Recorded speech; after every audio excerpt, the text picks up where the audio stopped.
walaalka iyo walaasha muslimka ahow ka faa'iideyso bisha Ramadaan oo ha iloobin fursadaha dahabiga ah ee ku jira si aad ugu guuleysato raali ahaanshada Allah subxaanahu wa ta'ala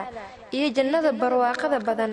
ka dhigo Ramadaanka jaranjarada hagaajinta xiriirka aad la leedahay Rabbigaaga ha noqdo Ramadaanku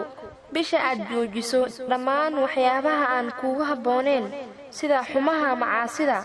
iyo munkaraadka ha noqdo Ramadaanku bisha aad ku tashato bisha aad la timaado cibaadada Alle bisha aad kordhisato ajirka iyo xasanaadka ha noqdo Ramadaanka bisha aad barato xanuunka baahida iyo haraadka si aad nafsadaada u barto ka warqabka iyo damqashada dadka masaakiinta ah ee tabaalaysan ee mar walba baahan ama haraadsan ha noqdo Ramadaanka bisha aad fahanto fariinta Alle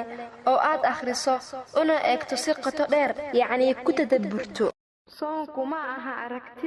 صونكو ما أها أركتدا بش إيغستيديو أنفعادا درارتيو أفكو لغير هذي إله دا عديسيو أوركو نظيفو نبتقلية آدميغا انت لغدو عايستيو إذل كيد حمانتنا البابكو دلابو اللبريغ لازمة وجيدوين كيسيو أستانتيسا weeyaan waa ayaamo khayraad edeb iyo asluub mudan is-saamaxaad iyo is-gargaaris weeyaan bil weeyaan adoomuhu